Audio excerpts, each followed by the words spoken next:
Let's get up, come to the front. We have a couple guests here tonight leading us. Up here on guitar, the man, the myth, the legend, Tyler.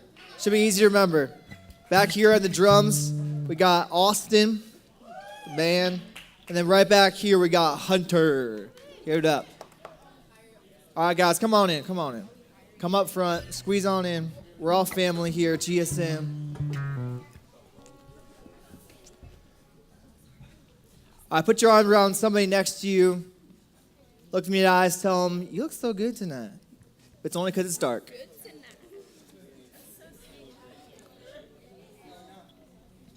All right, let's pray. Lord, I thank you for tonight. I thank you for the opportunity to come together to worship you. Lord, I pray that right now as we go to you, Lord, I pray that our hearts would be focused in. We would be ready to worship. We would encounter you in a powerful way tonight. So, Holy Spirit, we invite you in this place. We welcome you here. It's the name of Jesus. Everybody said, Amen. We got guests here tonight. I better see you worship like I know you can worship. All right?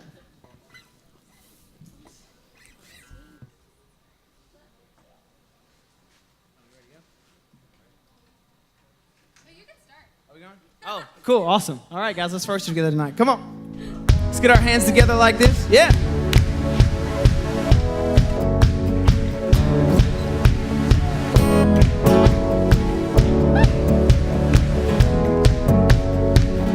Sing it out. In heaven thundered when the world was born. Oh, life begins and ends in the dust you form. And faith commanded when the mountains move. Fear is losing ground to our hope. If you know it, let's sing it out together. Unstoppable God, let your glory go on and on. Impossible things in your name, they shall be done. And freedom conquered, and all our chains undone. And sin defeated, Jesus has overcome. And mercy triumphed, and when the third day dawned, oh, darkness to us denied when the storm was gone. Oh yeah, unstoppable God, let your glory go on and on. Yeah. Impossible things in your name, they shall be done. Come on, we sing it out. Unstoppable God, let your glory go on and on. Impossible things in your name, they shall be done. Oh, come on, every hand up again. We serve a God who does impossible things every day. Let's sing about that truth. Let's believe in that in this place tonight. Come on.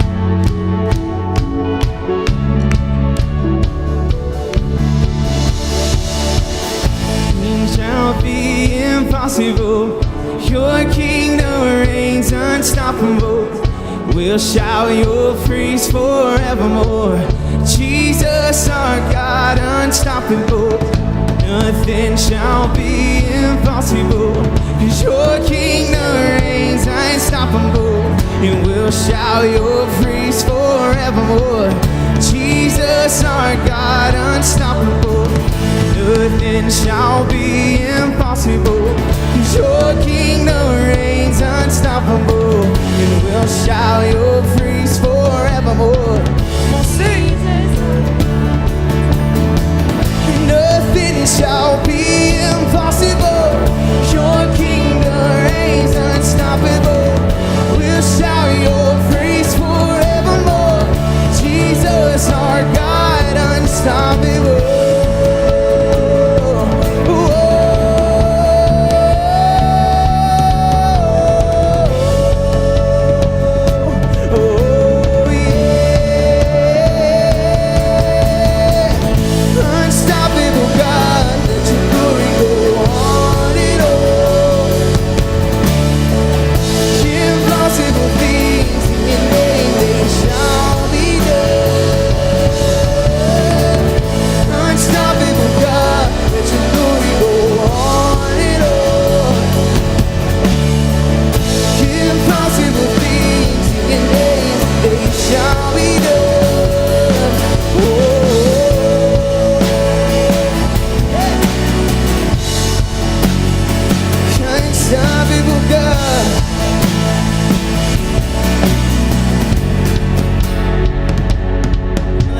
make that for praise tonight.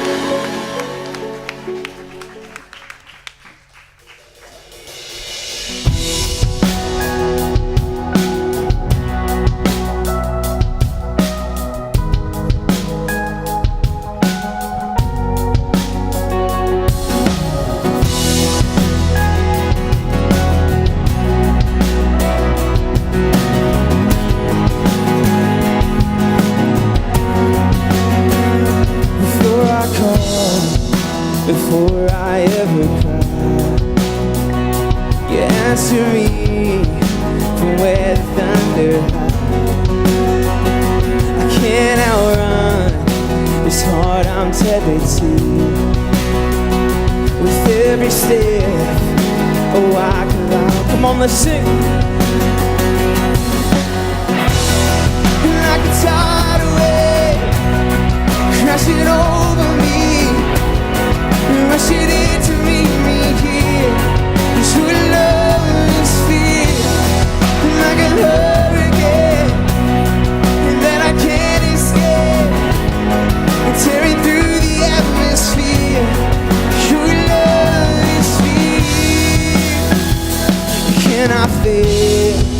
The only thing I've found is through it all, you never let me down. Don't hold back, relentless in pursuit. At every turn, I come face to face with you. Oh, like a tidal wave crashing over me, rushing in to meet me here. 'Cause your love is fierce, like a hurricane that I can't escape, tearing through the atmosphere. Your love is fierce. Your love is fierce. Yeah.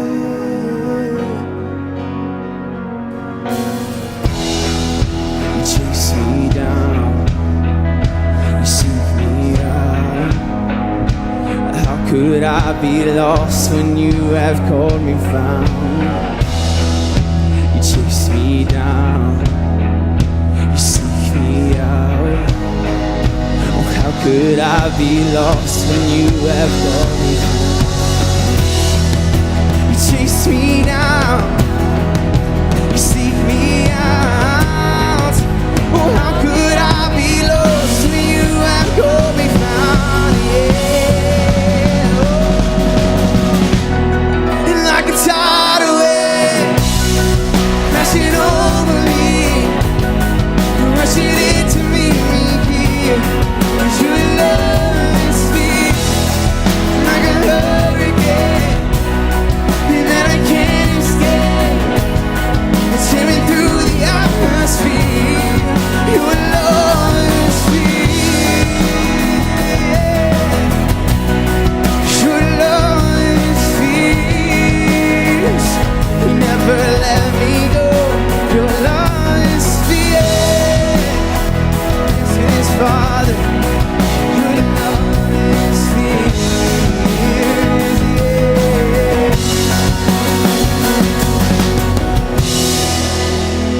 Yeah. God, we're so thankful to know that your love is fierce. God, that you will chase us down, that you will come after us. Because you love us so much, God. Not because we loved you first, but because you loved us. And we're so thankful for that in this place tonight.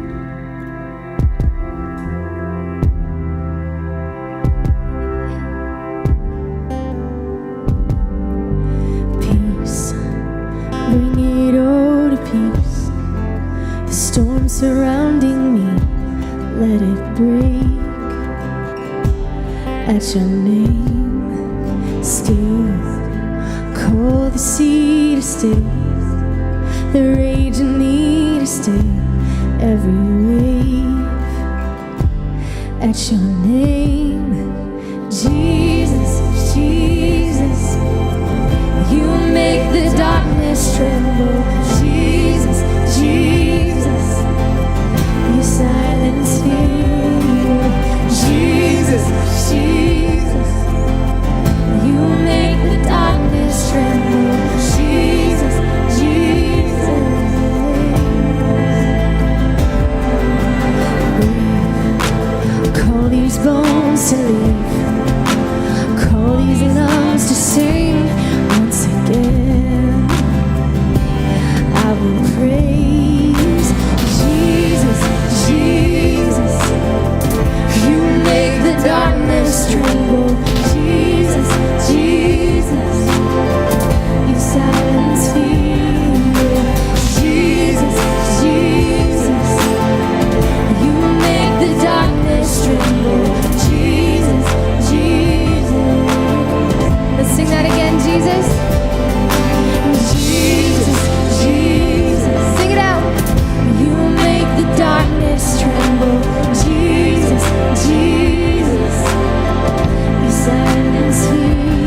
darkness tremble. Jesus, Jesus. Sing it again. Jesus, Jesus. You make the darkness tremble. Jesus, Jesus. You silence fear. Oh, Jesus, Jesus. You make the darkness tremble. Jesus, Jesus.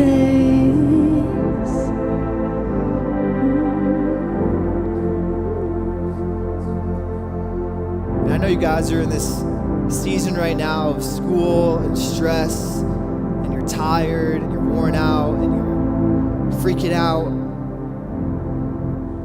But tonight is a chance to come together and proclaim who Jesus is in the midst of stress, in the midst of worry, in the midst of tiredness. And so as we sing this chorus, I just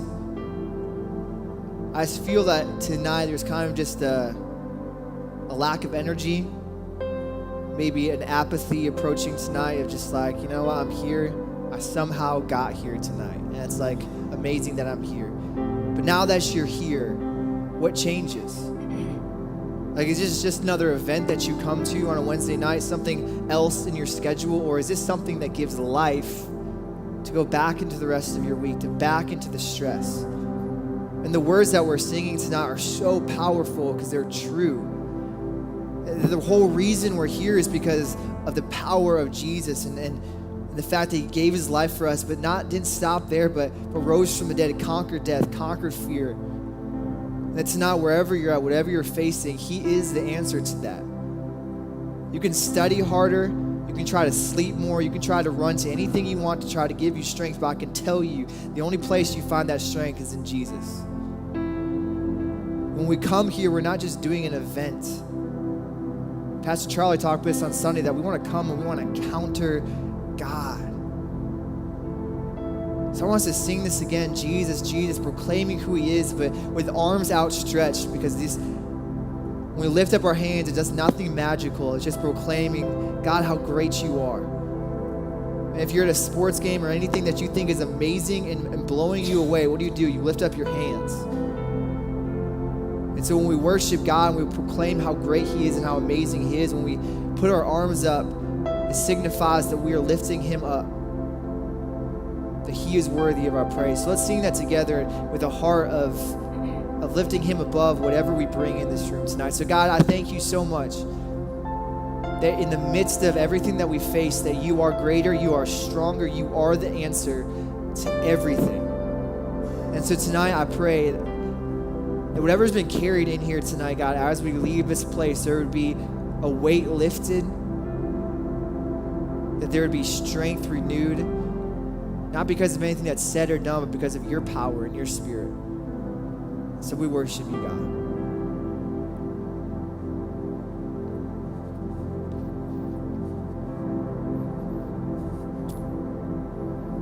Jesus, Jesus, you make the darkness tremble. Jesus, Jesus, you silence fears.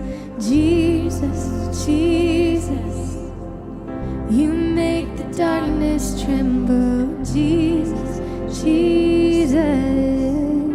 Let's all lift our hands and sing that. Jesus, Jesus, you make the darkness tremble. Jesus, Jesus, you silence fear. Jesus, Jesus, you make the darkness tremble. Jesus, Jesus. Sing your name. Your name is a light that the shadows can't deny. Your name cannot be overcome. Your name is a light forever lifted high. Your name cannot be overcome. Sing it out. Your name is a light that the shadows can't deny. Oh, your name cannot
Jesus. You make the darkness tremble, Jesus, Jesus.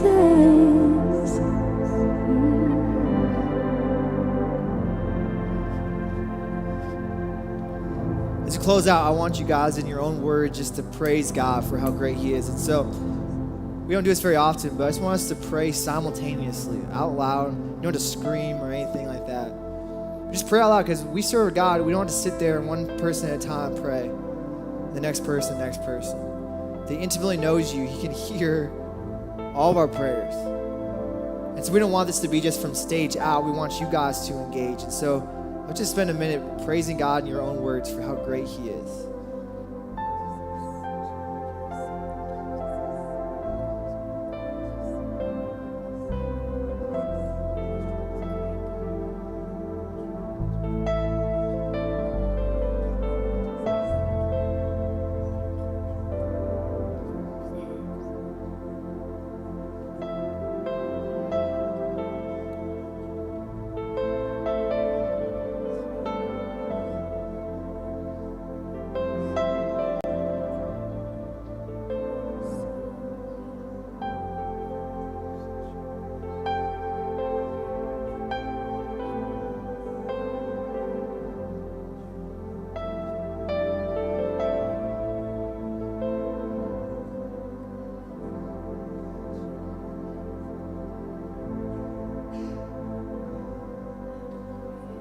With arms outstretched, let's sing that chorus one more time. Jesus, Jesus. Jesus, Jesus, you make the darkness tremble, Jesus, Jesus. Silence you, Jesus, Jesus, you make the darkness tremble, Jesus, Jesus.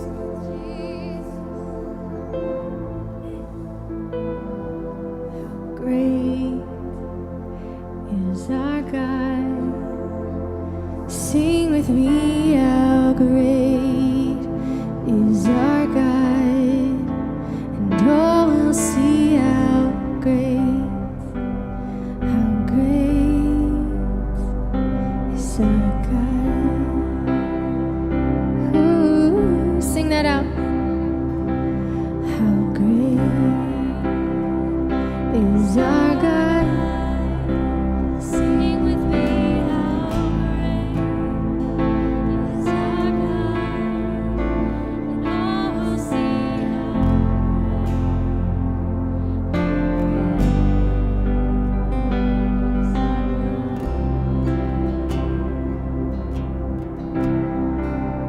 God, how great you are and how worthy of our praise. Father, the world vies for our attention, and we end up worshiping so many worthless things and pursuing so many things that are not worthy of our praise. But God, I pray that our lives more and more every single day, will we desire you, will we pursue after you, will we long for more of you, God. Would the things of the world, the things that bring us pleasure now that seem so amazing, God, would they fade in light of how great you are?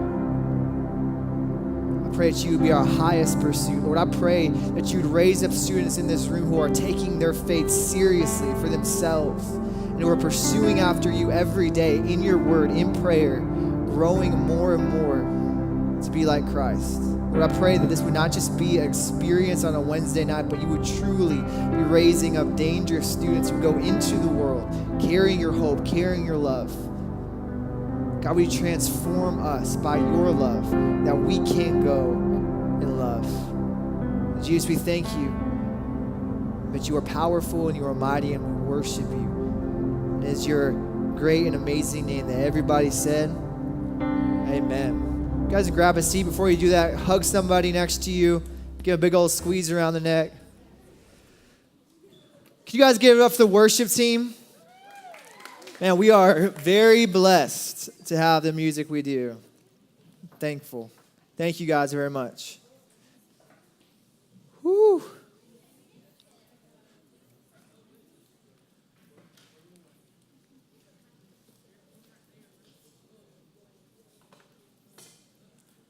All right.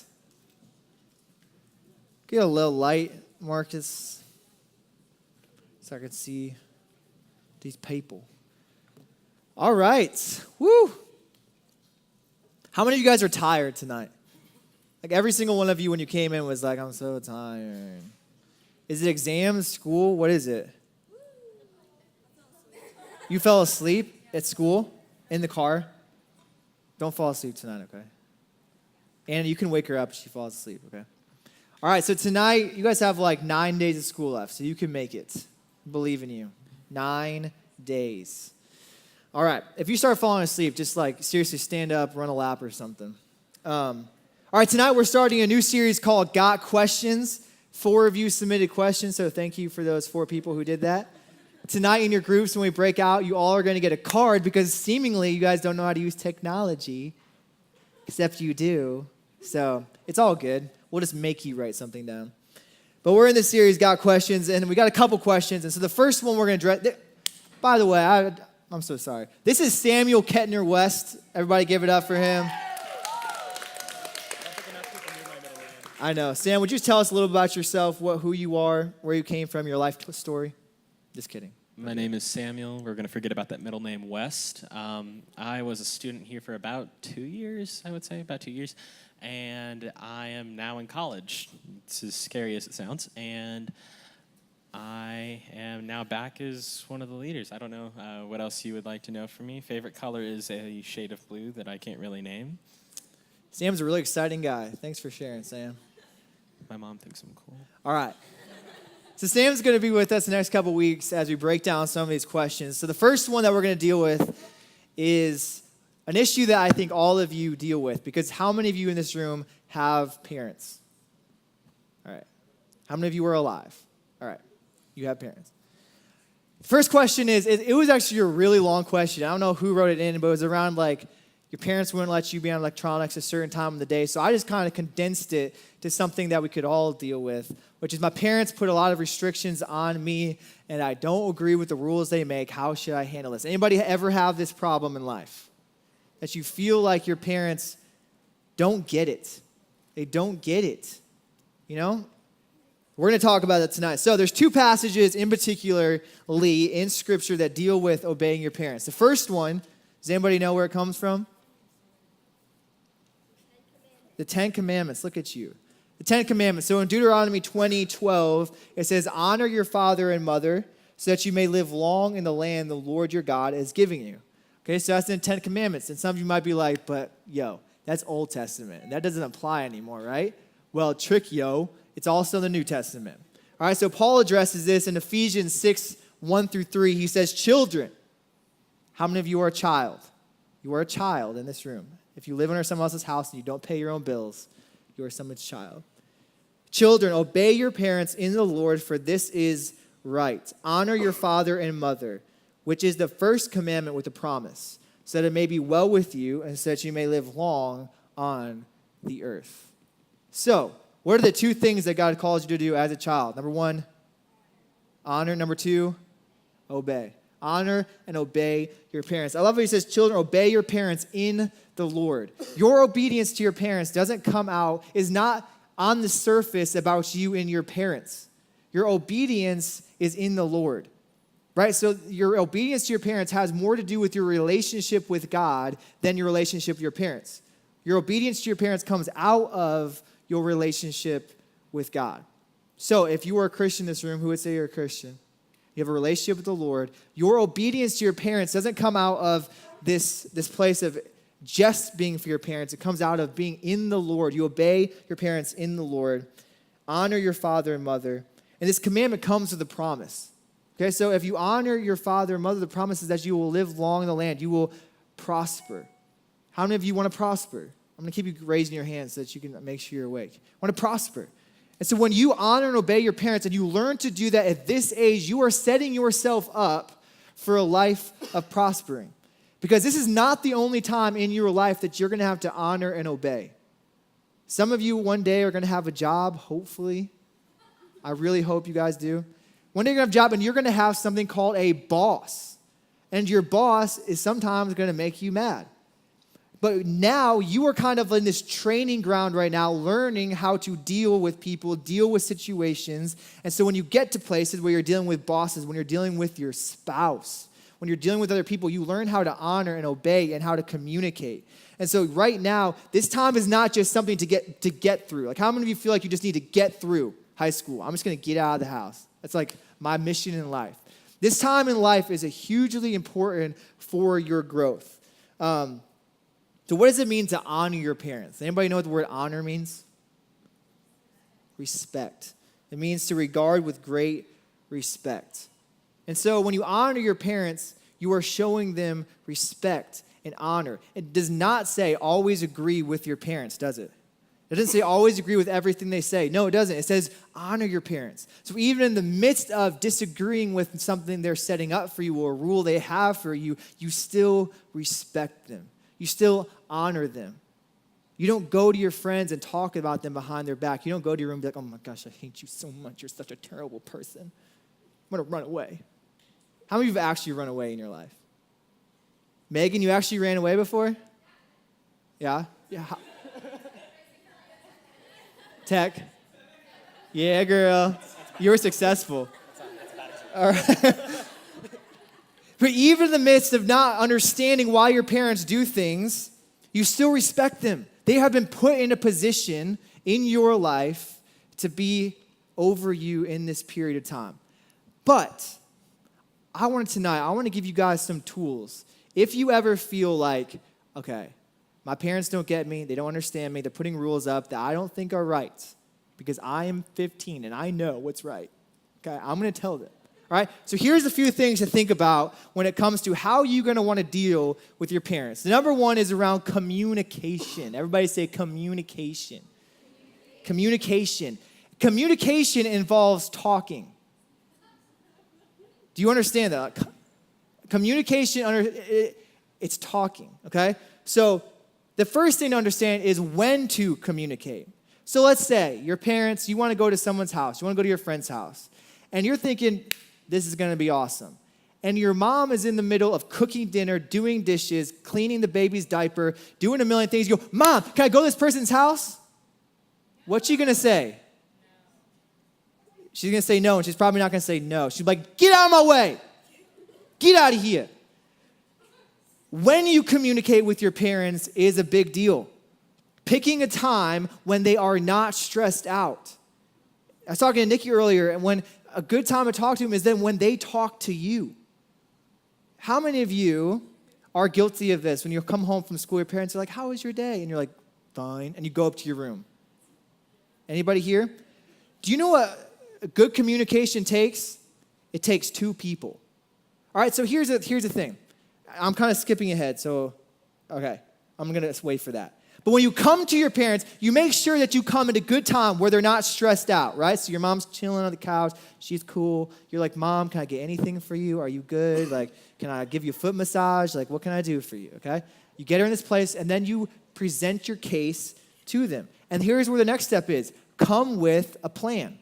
Your parents want to know that you have thought through this. Okay? So if you just say, I want to go to my friend's house, what they're going to assume about you is you have not done your homework, you have not cleaned your room, you have a million other things to do, and they're going to think you can't do that because you need to do all these other things because I know you because you're my child and you never get those things done. All right? So they're going to assume that you cannot go to your friend's house. But if you come to them and you say, Mom, you're giving her a foot massage, it's a perfect moment, you're like, Mom, I did all my homework, I cleaned my room, I put the dishes in the dishwasher, I walked the dog, I mowed the lawn.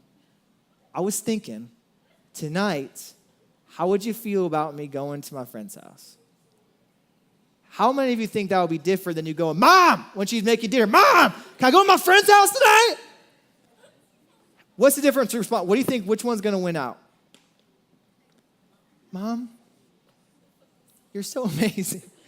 You're just a beautiful woman. I'm so thankful for you. Okay, at first, they're going to faint, okay? But when they come back, when she gets revived from the dead, that's when you present your case, and I can promise you that you're probably going to have a different result. Now, there are times they're going to have good reasons. You might have other things that you didn't think about. There might be family requirements, and you must honor and respect them at the end of the day. But your side, you can come to them and communicate in love and respect and coming in a mature way to your parents, not coming expecting an argument. How many of you come to your parents often thinking, I got to prepare myself for a fight? So you're already defensive as you go in, all right? So just drop that, okay? The next thing I want that builds on this is come with a relationship with your parents. Build a relationship with your parents. I asked you guys earlier, how many of you just say, you come home and you say, fine, and you go to your room, you play video games for 15 hours, and then you come down only when you want to ask for something, right? You're like, Mom, when's dinner going to be ready? Mom? Dad? You never talk to Dad because you know you don't want to deal with that. He's like last case. He's like, if Mom says no, you'll go to Dad, but it's like Mom first, okay? So Mom, no. When she asked you about your day, what would happen if you actually stopped and talked about your day? Like, didn't go into all the emotional things. Like, you weren't like, I have this guy at school, and he doesn't love me, and I don't know what to do. No, you could just be like, it was a pretty good day. Like, it was fine. There's some rough stuff. And if you want to open up to them, that might come over time. But if you every single time, all you do is shut down, but then all of a sudden when you want something from them or you want something that you need for yourself, then you go and you talk to them. How would you respond if you had a friend like that in your life? Who you tried to engage with them, and then the only time they came to talk to you was when they wanted something from you? How would that turn out? No, you want to be friends with them. But your parents are people too. Okay, let me remind you of that. Let's say this together. My parent is a person. My parent is a person. They have a soul. They have a heart. I can promise you, I hear from your parents, when you just walk past them and never talk to them, that literally hurts them. Okay, they wonder, do you love them? Do you care about them? If you stop and you engage with them and you care for them, guys, you're going to build a relationship with them, and it's going to change the way that you interact and communicate and the way that they look at you and respect you. And then give them reason. Finally, we've got to wrap it up because we've got the next question, but give them reasons to trust you. If you're not a trustworthy person, why the heck would your parents give you trust? Trust is earned, and you are in a crucial time in your life where you have to earn your trust. Do things without being asked. Go above and beyond. Get stuff done without being nagged all the time. Build that trust. If your parents see that you are working hard, you are trying your best, you are getting stuff done, and then you come to them and you present your case with a plan, you communicate in love, not in an argumentative way, and you come to them, I can guarantee you there's going to be a difference in your relationship. It's going to shift. But then there's that time. Some of you have parents who just say no because they can say no. My dad was like that. I was the kid. I was a pretty trustworthy kid. I would get everything done. I would come to my dad. I'd be like, can I go to Spencer's house, my best friend? Can I go to Spencer's house? He'd be like, no. And I'd be like, Dad, I've done all this stuff. I'd be like, why? He'd say, because I said so, because I can. And some of you have that parent, and that was really difficult. But there was a point where I had to let go and say, okay, I don't understand this. I don't get this. It truly is not fair. Okay, it is not fair. But let me open your eyes. Life is not fair. Sometimes things aren't going to go your way. And in that moment, that's where you're going to have to learn to honor and respect and obey even when it does not make sense to you. So you take the ownership to build the relationship, to communicate well, to do it with a plan, to earn trust, and you go to them, they shut it down still, you got to back off. Don't press in, don't argue, don't rebel. So many times the result is that kids rebel. But don't do that. What if instead you prayed for your parents? You prayed for their heart to change. You prayed for them to see you differently. And you approach your relationship that way because, guys, your relationship with your parents is not until you're 18 years old. The responsibility for you to obey and honor your parents is a lifelong thing. You are setting up your relationship with your parents in these crucial years. Like, what if you set it up to win now? So when you're 18, 19, 20, when you have kids, when you want them to leave their fortune to you, right? When you want them to buy stuff for you in the future and take care of their grandkids. What if you began building that relationship now? Wisdom sees far beyond the momentary.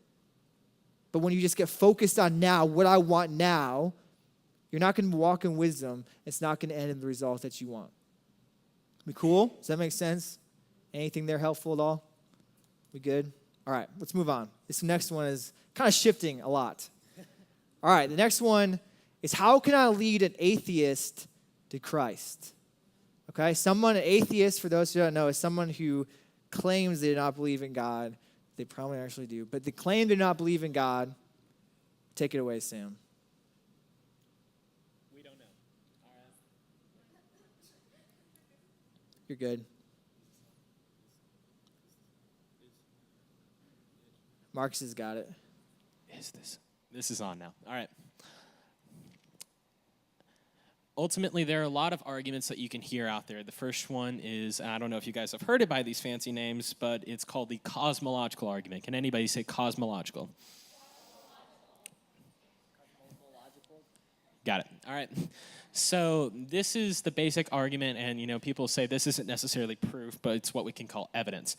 And I want to knock this one out of the way because I've got some more stuff I want to go into. But this is some things along the lines of there are, I think, over 200 that aspects of our universe that scientists have been able to find that are so fine-tuned to life that if one of them was off even by the decimal of a decimal, and I know that's not possible, but going 0.00001 at the very end, if it was changed by just a little bit, life as we know it would not exist. And as they keep on finding them over and over throughout time, even a lot of atheistic scientists are trying to, find new ways to try and justify their belief. Now, the reason that I'm mentioning this one at first is because this is evidence and it's not really proof. We can talk about this all day long, and if you try and use this in what you would call either debate, argument, discussion with an atheist, you're going to find yourself getting very, very frustrated if you're using this as your only basis out there. So you may be asking, all right, you're talking about this as evidence. Now, what's the proof? There's this thing out there called a moral law. Raise your hand if you think that there are some things that are definitely just bad, like they're inherently just bad things in the world. No matter what you think, no matter what you say, they're bad. Raise your hands. Raise your hands. Think there's just bad things out there? All right. So your neighbor can't just say, no, those aren't bad things, and then suddenly they're not bad things? All right, well, whenever you admit that there's something called evil in the world, you have to admit that there's something called good. Whenever you admit that there's something called good and evil, then you have to admit that there's some sort of law to distinguish between the two of them. Y'all tracking with me so far? If your neighbor's asleep, just kind of bump them with your elbow.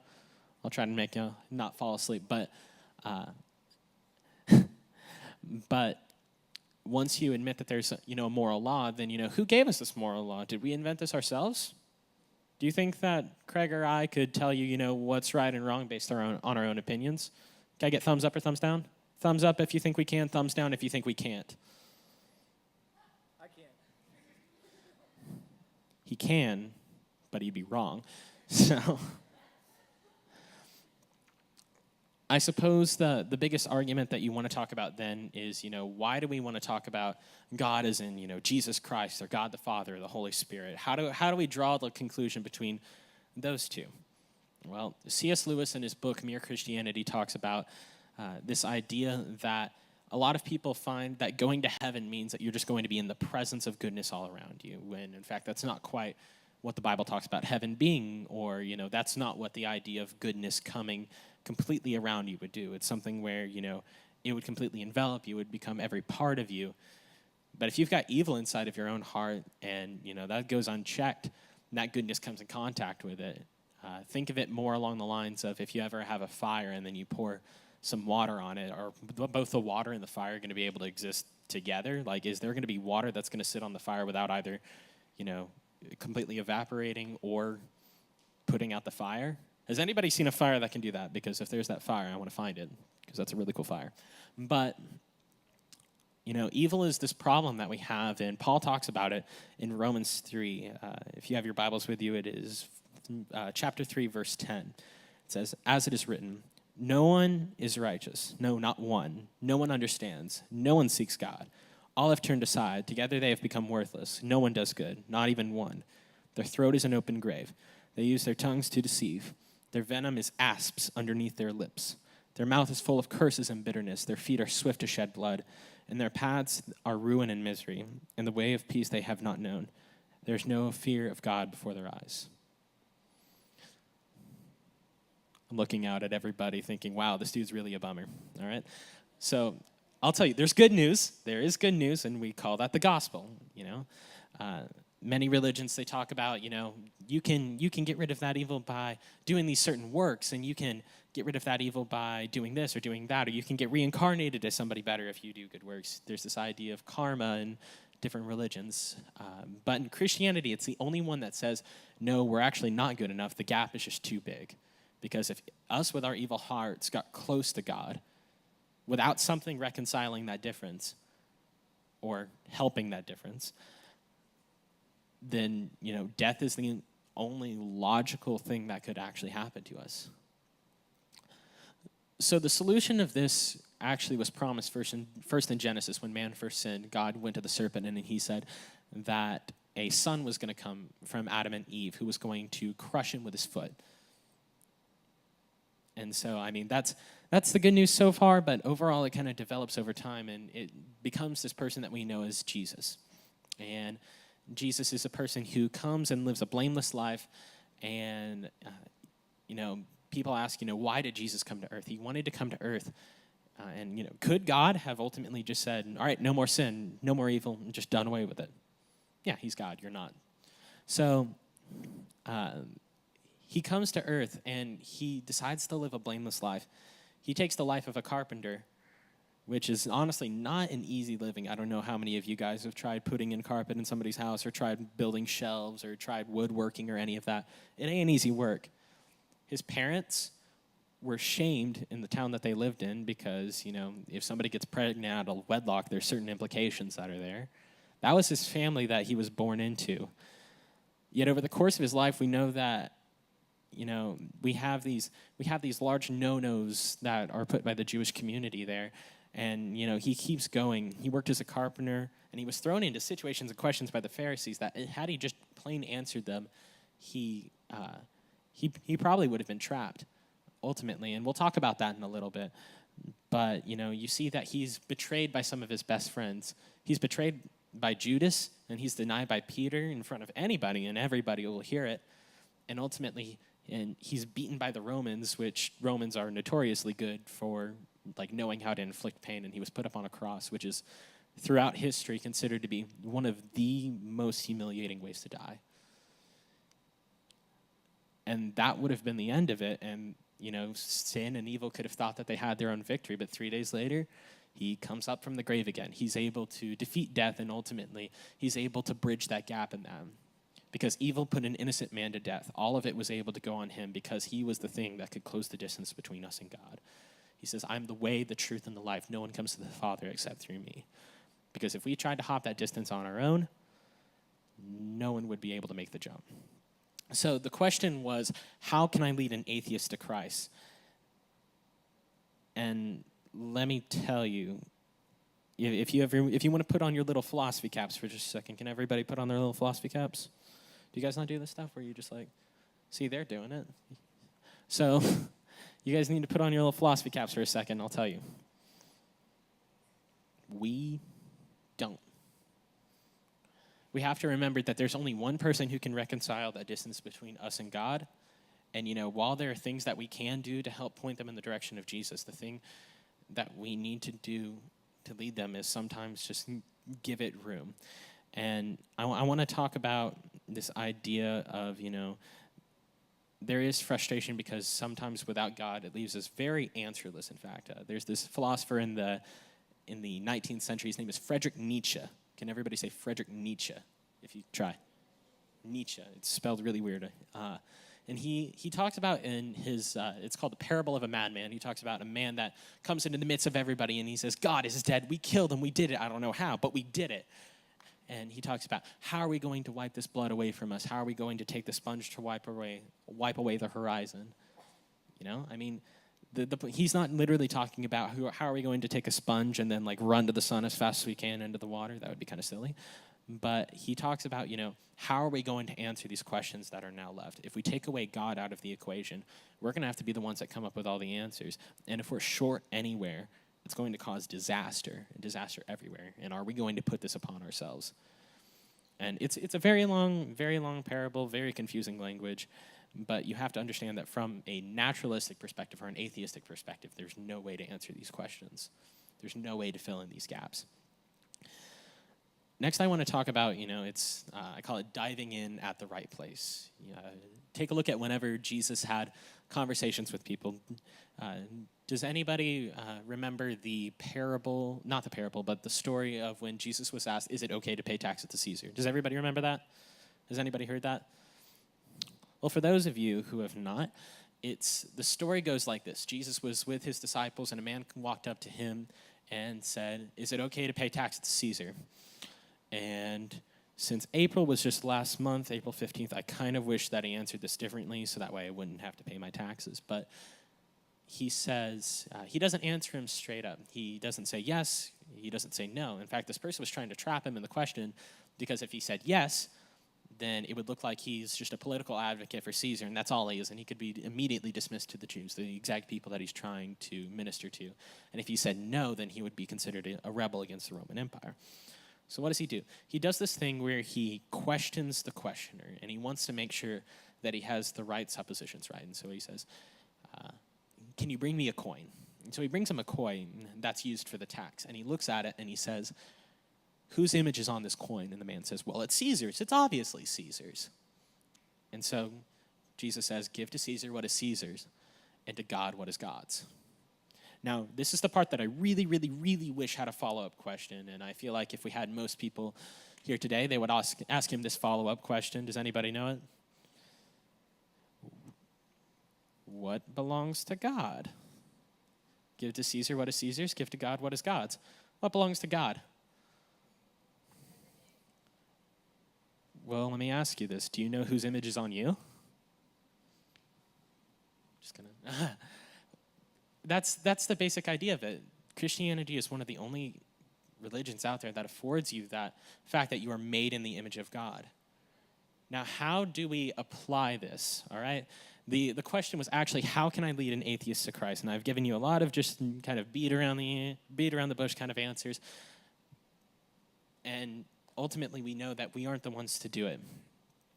So you have to understand that your arguments are not going to be what brings an atheist, or this doesn't even apply just to atheists. It also applies to, if you have any Muslim friends, if you have any Hindu friends, Buddhist friends, you can use this kind of knowledge and wisdom to apply it there too. But many times people don't really convert to Christianity because of how much it makes sense.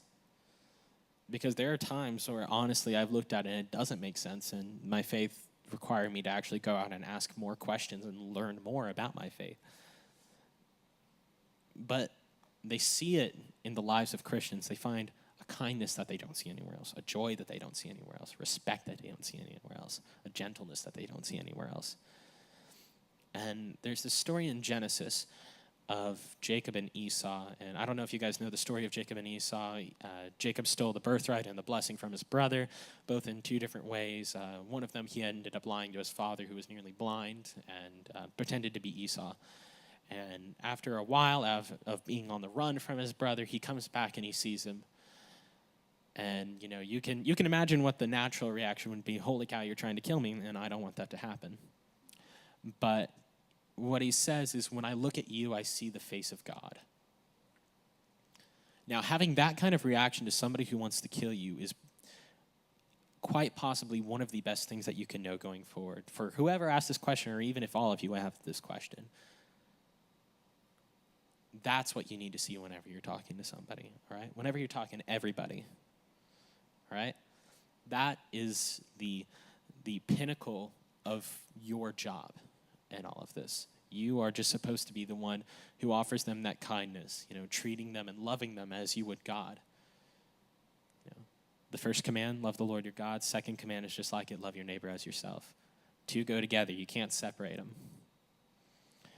And I want to end off my little portion with a quote by D.L. Moody. He said, out of 100 men, one will read the Bible and the other 99 will read the Christian. I'll go ahead and throw it over to Craig. You guys give it up for Sam. Yeah.